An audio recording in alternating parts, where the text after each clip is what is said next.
상상해 보세요. 당신이 무시했던 그 소박한 사람이, 당신이 비판했던 그 사람이, 혹은 마음속으로 조용히 업신여겼던 그 사람이 사실은 혼자가 아니었다는 것을 알게 되는 순간을, 그리고 너무 늦게 깨닫게 됩니다.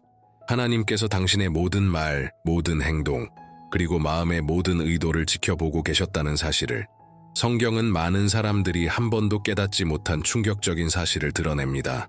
하나님은 말씀하십니다. 누가 내 자녀를 건드리면 그는 내 눈동자를 건드리는 것이다. 이 말은 단순한 인간 사이의 갈등처럼 보이는 어떤 일들이 사실은 하나님과 직접 맞서는 영적인 싸움이 될 수 있다는 뜻입니다. 그리고 성경에는 이것을 가장 힘든 방식으로 배운 사람들의 실제 이야기가 가득합니다. 오늘 여러분은 알게 될 것입니다. 왜 하나님이 이 문제를 그렇게 심각하게 여기시는지, 하나님이 택하신 사람들을 공격한 이들에게 어떤 일이 일어났는지, 그리고 지금 부당한 일을 겪고 있는 사람들을 위한 강력한 메시지가 무엇인지. 왜냐하면 이것을 이해하고 나면 하나님의 사람들을 이전과 같은 눈으로는 절대 볼 수 없게 되기 때문입니다. 그리고 이 이야기들 중 일부는 많은 사람들이 상상하는 것보다 훨씬 더 충격적입니다. 오랫동안 나는 모든 것이 괜찮다고 생각했습니다. 나는 교회에 다녔고, 사람들에게 인사했고, 웃었고, 예배에도 참여했습니다. 겉으로 보기에는 아무 문제도 없어 보였습니다. 하지만 내 안에는 내가 알아차리지 못했거나 어쩌면 일부러 무시했던 어떤 것이 있었습니다. 우리 교회에는 아주 소박한 한 형제가 있었습니다. 그는 설교하지도 않았고 찬양팀에서 노래하지도 않았으며 눈에 띄는 어떤 역할도 하지 않았습니다. 거의 눈에 띄지 않는 그런 사람이었습니다. 그리고 어느 순간 나는 그를 중요하지 않은 사람처럼 대하기 시작했습니다. 나는 주님의 평안이 함께 하시길 이라고 말하며 웃었지만 마음속으로는 그를 작고 별 의미 없는 사람으로 생각했습니다. 나에게 그는 그저 많은 사람들 중 한 명일 뿐이었습니다. 그러던 어느 날 이상한 일들이 일어나기 시작했습니다. 처음에는 작은 문제들이었습니다. 계획이 계속 어그러지고 대화는 갈등으로 끝나곤 했습니다. 이전에는 자연스럽게 흘러가던 일들이 갑자기 막히기 시작했습니다. 그리고 더 이상한 일이 일어났습니다. 내가 기도할 때 마치 막혀있는 것 같았습니다. 내 말이 천장을 넘지 못하는 것 같은 느낌이었습니다. 설명하기 어려운 무거운 감각이었습니다. 나는 그것을 무시하려 했습니다. 그저 어려운 시기라고 생각했습니다. 하지만 신호는 계속되었습니다. 그러던 어느 날 혼자 성경을 읽다가 내 온몸에 소름이 돋게 만드는 한 구절을 발견했습니다. 마치 그 말씀이 페이지에서 튀어나와 바로 나에게 말하는 것 같았습니다. 그 순간 한 가지 무서운 생각이 머리를 스쳤습니다. 혹시 이 문제가 단순한 상황 때문이 아니라면, 혹시 하나님이 보호하시는 사람을 내가 건드린 것은 아닐까? 그리고 성경이 이 문제에 대해 실제로 무엇을 말하는지 살펴보기 시작했을 때 나는 하나님의 사람들을 바라보는 내 시선을 완전히 바꾸어 놓는 사실을 깨닫게 되었습니다. 그리고 성경 속에는 절대 무시할 수 없는 이야기들이 있습니다. 우리가 성령으로 충만한 사람이라는 표현을 들으면 많은 이미지가 떠오릅니다. 어떤 사람은 기적을 행하는 사람을 떠올리고, 어떤 사람은 방언을 말하는 사람이나 매우 강력한 설교자를 떠올립니다. 하지만 성경은 훨씬 더 깊고 넓은 의미를 보여줍니다. 고린도전서 3장 16절에는 이렇게 기록되어 있습니다. 너희는 너희가 하나님의 성전인 것과 하나님의 성령이 너희 안에 거하시는 것을 알지 못하느냐? 이 말씀에 주목해 보십시오. 사도 바울은 단지 영적인 지도자들에 대해서만 말하고 있는 것이 아닙니다. 선지자나 사도들만을 말하고 있는 것도 아닙니다. 그는 고린도 교회의 평범한 그리스도인들을 말하고 있었습니다. 그리고 고린도 교회는 결코 완벽한 교회가 아니었습니다. 갈등과 분열이 있었고 많은 문제들이 있었습니다. 그럼에도 불구하고 바울은 놀라운 선언을 합니다. 너희는 하나님의 성전이다. 이 말의 무게를 이해하려면 구약시대를 떠올려야 합니다. 그때는 하나님의 임재가 예루살렘 성전에 머물러 있었습니다. 그곳은 매우 거룩한 장소였기 때문에 아무나 마음대로 들어갈 수 없었습니다. 이것이 무엇을 의미하는지 생각해 보십시오. 예수님 이후로 하나님의 임재는 더 이상 건물 안에만 머물러 있지 않습니다. 그 임재는 그리스도를 믿는 사람들 안에 거하게 되었습니다. 이것은 모든 것을 바꿉니다. 교회에서 조용히 있는 그 형제, 조용히 기도하는 그 할머니, 직장에서 자신의 믿음을 진지하게 지키는 그 동료, 겉으로 보면 평범한 사람들처럼 보입니다. 하지만 영적으로는 그들 안에서 놀라운 일이 일어나고 있습니다. 하나님의 영이 그들 안에 거하고 있기 때문입니다. 이 진리가 당신의 마음을 움직였다면 더 많은 사람들이 이 메시지를 받을 수 있도록 댓글에 아멘이라고 남겨보세요. 왜냐하면 이것을 이해하게 되면 우리는 하나님의 자녀들을 이전과 같은 눈으로 바라볼 수 없게 되기 때문입니다. 그리고 이제 우리가 볼 다음 구절은 이 현실을 더욱 심각하게 만듭니다. 하나님의 자녀들이 성령의 성전이라고 불린다는 것을 이해하고 나면 한 가지 질문이 자연스럽게 떠오릅니다. 누군가 하나님께 속한 사람을 공격하거나 멸시할 때 하나님은 어떻게 반응하실까요? 그 답은 성경의 매우 강력한 한 구절에 나타납니다. 스가랴 2장 8절에서 하나님은 이렇게 선언하십니다. 너희를 건드리는 자는 내 눈동자를 건드리는 것이다. 이 표현은 단순한 시적인 표현이 아닙니다. 매우 깊은 의미를 담고 있습니다. 눈동자, 즉 동공은 인간의 몸에서 가장 민감한 부분 중 하나입니다. 작은 먼지 한 알만 들어가도 눈은 즉시 반응합니다. 온몸이 그 부분을 보호하기 위해 움직입니다. 이제 하나님이 무엇을 말씀하시는지 생각해 보십시오. 하나님은 자신의 백성을 자신의 눈에서 가장 민감한 부분에 비유하고 계십니다.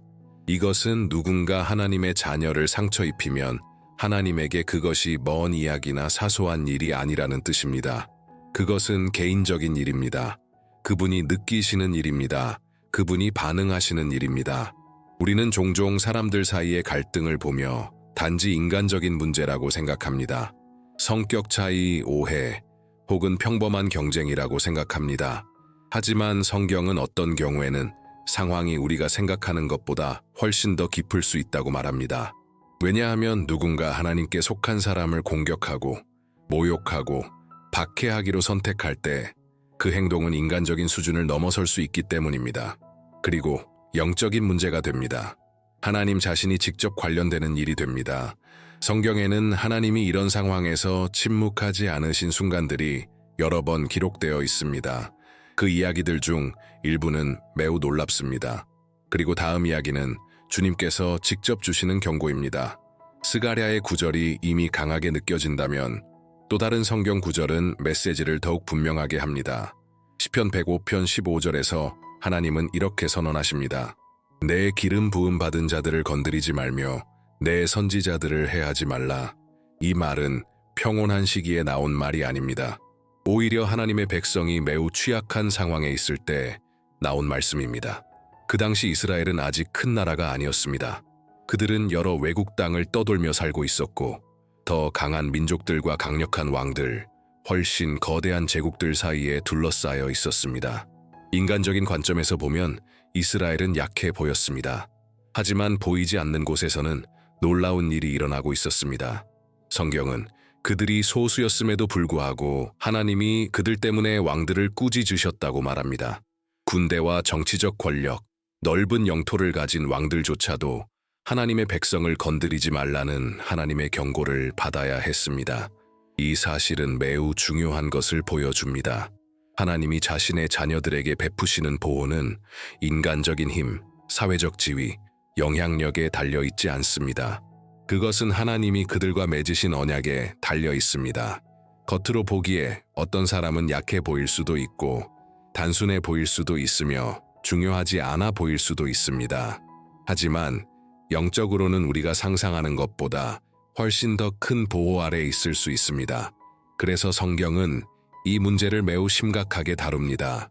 누군가 하나님의 종을 박해하거나 모욕하거나 공격할 때 많은 경우 그는 단지 다른 사람과 싸우고 있다고 생각합니다.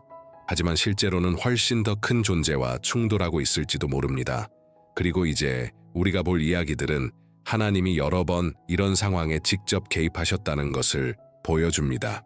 그 첫 번째 이야기는 성경 전체에서 가장 인상적인 이야기 중 하나입니다. 성경에서 가장 놀라운 이야기 중 하나가 열왕기하 2장에 기록되어 있습니다.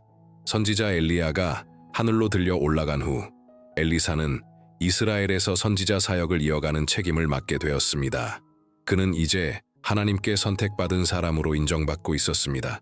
어느 날 엘리사가 베델로 가는 길을 걷고 있을 때 예상치 못한 일이 일어났습니다. 한 무리의 젊은이들이 성에서 나와 그를 조롱하기 시작했습니다. 그들은 계속해서 이렇게 외쳤습니다. 올라가라 대머리야, 올라가라 대머리야. 겉으로 보면 이것은 단순한 어린아이들의 장난처럼 보일 수도 있습니다. 오늘날의 문화에서는 단순한 놀림이나 무례한 행동 정도로 여겨질 수도 있습니다. 하지만 성경의 맥락은 더 깊은 의미를 보여줍니다. 그 조롱은 단순히 외모에 대한 것이 아니었습니다. 그것은 하나님이 엘리사에게 맡기신 영적 권위를 멸시하는 행동이었습니다. 그것은 선지자뿐 아니라 그를 보내신 하나님까지 거부하는 행동이었습니다. 성경은 엘리사가 돌아서서 그들을 바라보고 여호와의 이름으로 말을 선포했다고 기록합니다. 그리고 예상치 못한 일이 일어났습니다. 숲에서 2마리의 곰이 나와 그 무리를 공격했고 많은 사람이 상처를 입었습니다. 오늘날 이 이야기는 다소 충격적으로 보일 수 있습니다. 하지만 성경이 분명하게 보여주는 영적 현실이 있습니다. 하나님의 종들이 멸시받을 때 하나님은 그것을 무관심하게 넘기지 않으신다는 것입니다. 이것은 인간의 자존심 문제가 아닙니다. 하나님이 세우신 것을 존중하는 문제입니다. 그리고 이것이 성경에서 유일한 이야기는 아닙니다. 사실 훨씬 더 잘 알려진 또 다른 이야기가 있습니다. 이스라엘의 한 왕이 관련된 이야기입니다.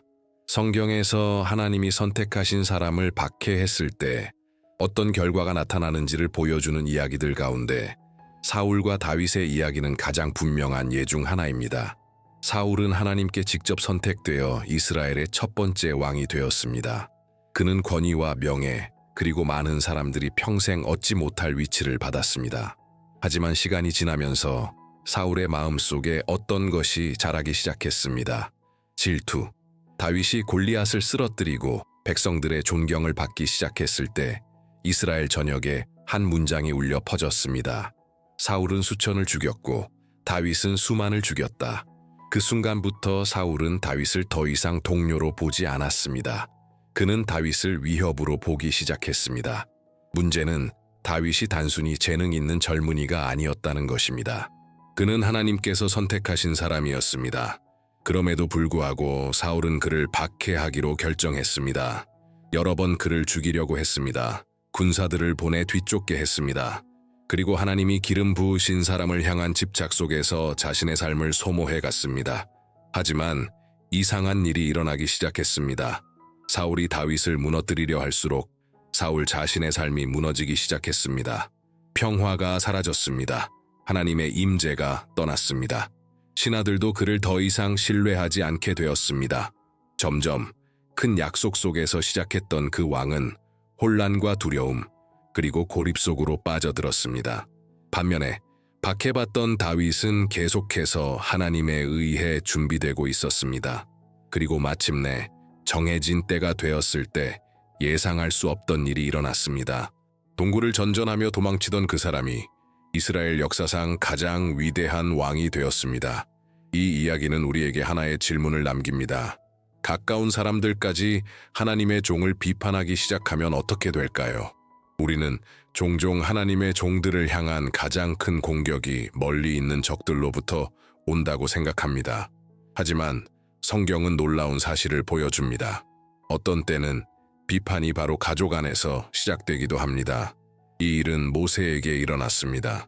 민수기 12장에서 모세와 매우 가까운 두 사람이 그의 지도력을 비판하기 시작합니다. 바로 그의 형제 자매인 미리암과 아론이었습니다. 그들은 모세의 권위를 의심하며 그를 향해 불평하기 시작했습니다. 처음 보기에는 이것이 단지 가족 간의 의견 차이처럼 보일 수 있습니다. 대화를 통해 해결할 수 있는 문제처럼 보일 수도 있습니다. 하지만 성경은 그 문제가 훨씬 더 깊다는 것을 보여줍니다. 하나님은 이스라엘을 이끌도록 모세를 특별한 방식으로 선택하셨습니다. 하나님은 다른 어떤 선지자들과도 다르게 모세와 말씀하셨습니다. 미리암과 아론이 그 위치를 의심하기 시작했을 때 하나님께서 직접 개입하셨습니다. 성경은 하나님께서 세 사람을 회막으로 부르셨다고 말합니다. 그곳에서 하나님은 한 가지를 매우 분명하게 말씀하셨습니다. 다른 선지자들과는 꿈과 환상으로 말씀하시지만 모세와는 얼굴을 맞대고 말씀하신다고 설명하셨습니다. 그리고 모든 것을 바꾸는 질문이 이어졌습니다. 어찌하여 너희는 내 종 모세를 비방하기를 두려워하지 않았느냐? 그 만남 이후 곧바로 극적인 일이 일어났습니다. 미리암이 나병에 걸렸습니다. 그 당시에는 공동체에서 완전히 격리되어야 하는 심각한 병이었습니다. 메시지는 분명했습니다. 이것은 단순한 가족 간의 다툼이 아니었습니다. 영적인 문제였습니다. 그리고 이 이야기들을 함께 살펴보면 성경 속에서 반복되는 하나의 패턴을 보게 됩니다. 엘리사, 다윗, 모세의 이야기를 살펴보면 한 가지가 분명해지기 시작합니다. 처음에는 각각의 상황이 완전히 다른 것처럼 보입니다. 어떤 경우에는 젊은이들이 한 선지자를 조롱합니다. 다른 경우에는 한 왕이 질투 때문에 한 사람을 박해합니다. 또 다른 경우에는 한 자매가 자신의 형제를 비판합니다. 상황도 다르고 사람도 다르고 배경도 다릅니다. 하지만 자세히 살펴보면 이 모든 이야기에는 같은 영적인 패턴이 있습니다. 먼저 하나님께 선택되었거나 보호받는 사람이 공격받고 조롱받거나 박해를 받습니다. 그 다음에는 그 상황이 단순한 인간적인 갈등처럼 보입니다. 그리고 어느 순간 하나님께서 개입하십니다. 그분의 종들이 완벽하기 때문이 아닙니다. 성경은 인물들의 약점을 숨기지 않습니다. 다윗도 실수가 있었고 모세도 약한 순간들이 있었습니다. 선지자들도 인간이었습니다. 하지만 핵심은 그들의 완벽함이 아니었습니다. 핵심은 하나님의 선택이었습니다. 하나님이 누군가를 사용하기로 결정하시면 그 사람의 삶은 단순한 인간관계를 넘어서는 더 큰 계획의 일부가 됩니다. 그래서 신약성경 히브리서 13장 8절은 이렇게 선언합니다. 예수 그리스도는 어제나 오늘이나 영원토록 동일하시다. 이 말은 하나님의 성품이 변하지 않았다는 뜻입니다. 성경 속에서 자신의 종들을 지키셨던 그 하나님은 지금도 동일하신 하나님입니다. 하지만 여기서 많은 사람들이 하는 질문이 있습니다. 어쩌면 당신도 한 번쯤 생각해 보았을 질문입니다. 만약 하나님이 정말로 자신의 자녀들을 보호하신다면 왜 때때로 하나님이 침묵하시는 것처럼 보일까요? 이것은 믿음 안에서 가장 어려운 질문 중 하나입니다. 그리고 그 답은 당신을 놀라게 할 수도 있습니다. 이 모든 이야기를 들은 후에 많은 사람들이 매우 솔직한 질문을 합니다. 만약 하나님이 정말로 자신의 자녀들을 지키신다면 왜 때로는 아무 일도 하지 않는 것처럼 보일까요? 어쩌면 지금 당신도 그런 상황을 겪고 있을지도 모릅니다. 옳은 일을 하려고 노력하고 믿음을 지키려고 노력하지만 여전히 비판과 불의, 심지어 멸시까지 마주하게 됩니다. 그리고 어떤 순간에는 이런 생각이 떠오릅니다. 하나님이 이것을 보고 계실까? 성경은 이 질문이 새로운 것이 아니라고 보여줍니다. 누가복음 18장에서 예수님은 불의한 재판관 앞에서 정의를 구하던 한 과부의 비유를 말씀하셨습니다. 그녀는 날마다 찾아가며 포기하지 않고 계속 요청했습니다. 이 이야기의 마지막에서 예수님은 강력한 질문을 하십니다. 하나님께서 밤낮 부르짖는 택하신 자들의 원한을 풀어주지 아니하시겠느냐? 암시된 답은 분명합니다. 하나님은 반드시 그렇게 하십니다. 하지만 우리가 자주 잊어버리는 중요한 사실이 있습니다. 하나님은 즉각적인 정의만으로 일하지 않으신다는 것입니다. 하나님은 완벽한 때에 일하십니다. 그리고 성경에서 이것을 가장 강하게 보여주는 이야기 중 하나가 바로 요셉의 이야기입니다. 요셉은 자신의 형들에게 배신당했고 노예로 팔렸으며 그 후에도 거짓 고발을 받아 감옥에 갇히게 되었습니다. 인간적으로 보면 하나님이 침묵하고 계신 것처럼 보였습니다. 불의가 승리한 것처럼 보였습니다. 하지만 버림받은 것처럼 보였던 그 시간은 사실 준비의 시간이었습니다. 그리고 이후에 일어난 일은 하나님의 침묵이 결코 부재를 의미하지 않는다는 것을 보여줍니다. 사실 때로는 하나님이 훨씬 더 큰 일을 준비하고 계십니다. 요셉의 이야기는 하나님의 침묵이 하나님이 계시지 않다는 뜻이 아니라는 가장 큰 증거 중 하나입니다. 수년 동안 요셉은 완전히 불공평해 보이는 상황들을 겪었습니다. 먼저 그는 자신의 형들에게 배신당해 노예로 팔렸습니다. 그리고 보디발의 집에서 충실하게 일했음에도 거짓으로 고발당해 감옥에 갇혔습니다. 그 순간 그의 마음속에 어떤 생각이 지나갔을지 상상해 보십시오. 하루가 몇 달이 되었고 몇 달이 몇 년이 되었습니다. 총 13년의 고통과 침묵과 기다림의 시간이었습니다. 겉으로 보기에는 아무것도 변하지 않는 것처럼 보였던 13년이었습니다. 하지만 요셉이 자신의 삶이 멈춘 것처럼 느끼고 있을 때에도 하나님은 보이지 않는 곳에서 일하고 계셨습니다. 모든 단계가 준비 과정의 일부였습니다. 보디발의 집에서 요셉은 관리하는 법을 배웠습니다. 감옥에서는 사람들과 책임을 다루는 법을 배웠습니다. 지연처럼 보였던 모든 것은 사실 더 큰 일을 위한 훈련이었습니다. 그리고 마침내 모든 것을 바꾸는 날이 왔습니다.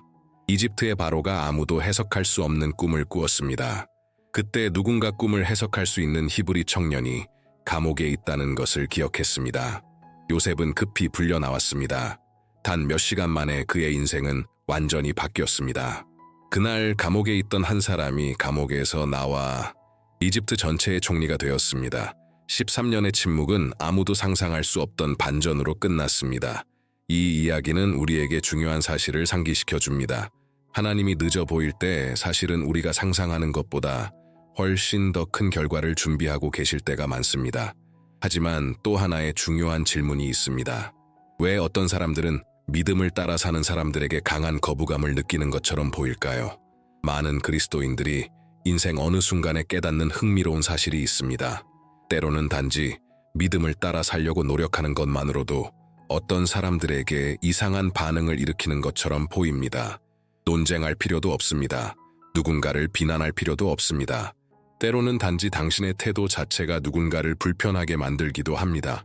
왜 그럴까요? 성경은 이에 대해 영적인 설명을 제시합니다. 요한복음 3장 20절에서 예수님은 이렇게 말씀하셨습니다. 악을 행하는 자마다 빛을 미워하여 빛으로 오지 아니하나니 이는 그 행위가 드러날까 함이라. 이 비유는 단순하지만 매우 강력합니다. 어두운 방에 빛이 켜지면 이전에는 숨겨져 있던 것들이 자연스럽게 드러납니다. 빛이 누군가를 공격하기 때문이 아니라 그것이 빛의 본성이기 때문입니다. 어떤 면에서 보면 누군가가 하나님 앞에서 진실하게 살기로 결심할 때 비슷한 일이 일어납니다. 그 사람의 존재, 태도, 그리고 선택은 어둠 속에 머무르기를 원하는 사람들에게 불편함을 일으킬 수 있습니다. 이것이 그리스도인을 비판하는 모든 사람이 적이거나 나쁜 사람이라는 뜻은 아닙니다. 많은 경우 그들 자신도 무슨 일이 일어나고 있는지 깨닫지 못합니다. 하지만 성경은 또 다른 영적인 현실도 경고합니다. 이 세상에서 하나님을 나타내는 모든 빛을 끄려고 하는 존재가 있다는 것입니다. 누군가가 믿음과 소망과 진리 안에서 살기 시작하면 그 빛은 어둠을 불편하게 만듭니다. 그래서 비판과 조롱과 공격이 생겨납니다. 그렇다면 여기서 매우 중요한 질문이 생깁니다. 진정한 하나님의 자녀는 불이나 박해를 당할 때 어떻게 반응해야 할까요? 성경의 대답은 예상과 조금 다를 수 있습니다. 누군가에게 부당한 대우를 받으면 인간의 가장 자연스러운 반응은 되갚고 싶어지는 것입니다. 우리는 설명하고 싶고 맞서고 싶고 우리가 옳다는 것을 증명하고 싶어 합니다. 때로는 받은 상처를 그대로 돌려주고 싶기도 합니다. 하지만 성경은 전혀 다른 길을 보여줍니다. 로마서 12장 19절에는 이렇게 기록되어 있습니다. 사랑하는 자들아, 너희가 친히 원수를 갚지 말고 하나님의 진노하심에 맡기라. 기록되었으되 원수 갚는 것이 나에게 있으니 내가 갚으리라고 주께서 말씀하시니라. 이 구절은 매우 강력한 원리를 보여줍니다. 최종적인 정의는 우리에게 속해 있지 않습니다. 그것은 하나님께 속해 있습니다. 이것은 불의를 수동적으로 받아들이거나 학대를 허용하라는 뜻이 아닙니다. 개인적인 복수는 거의 항상 더 큰 고통과 더 많은 갈등, 더 깊은 상처를 만들어낸다는 사실을 인정하는 것입니다. 우리가 모든 것을 우리 손으로 해결하려 할 때 오히려 문제를 더 크게 만들기도 합니다. 성경은 다윗의 삶에서 이것을 매우 강하게 보여줍니다. 수년 동안 사울 왕은 다윗을 죽이려고 했습니다. 다윗은 쫓기며 도망쳐야 했고 동굴에 숨어 살아야 했습니다. 2번이나 다윗은 사울을 죽이고 모든 일을 끝낼 완벽한 기회를 가졌습니다. 하지만 그는 놀라운 선택을 했습니다. 다윗은 하나님이 기름 부으신 사람에게 손을 대기를 거부했습니다. 그는 하나님이 정해진 때에 정의를 이루실 것을 믿기로 결정했습니다. 그리고 결국 그렇게 되었습니다.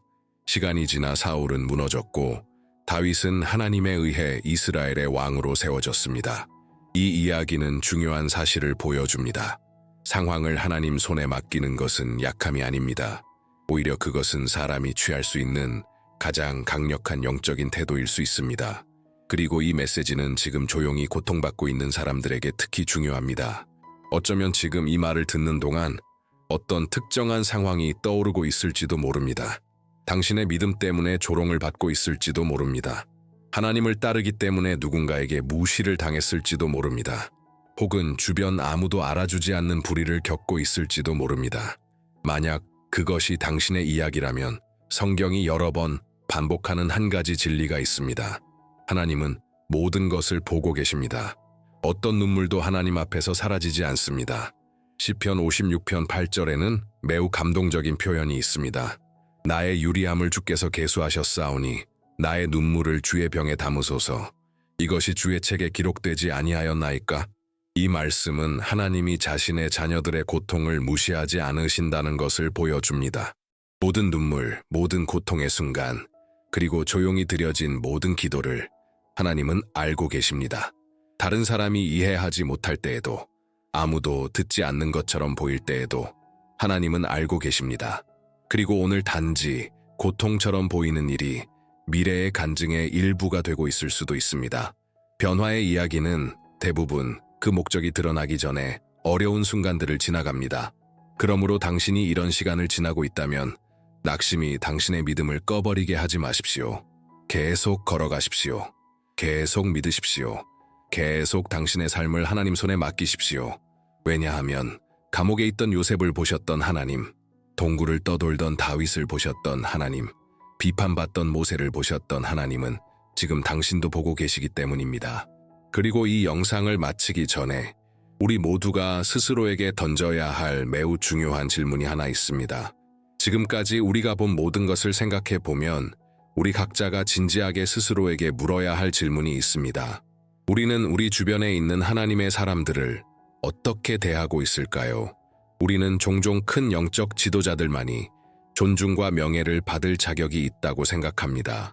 하지만 성경은 다른 것을 보여줍니다.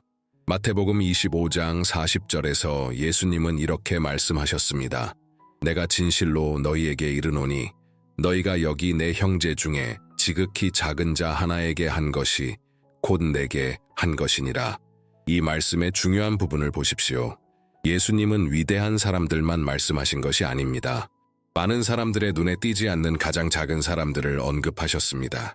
이 말은 교회에 있는 그 소박한 형제, 조용히 기도하는 그 할머니, 믿음을 진지하게 살아가는 직장의 동료, 그들 모두가 하나님 앞에서 귀한 존재라는 뜻입니다.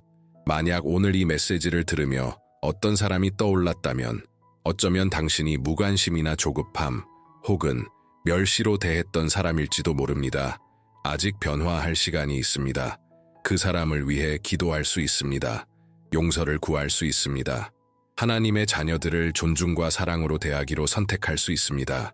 그리고 당신이 믿음 때문에 불의를 겪고 있는 사람이라면 기억하십시오. 하나님은 보고 계십니다. 하나님은 마음 쓰십니다.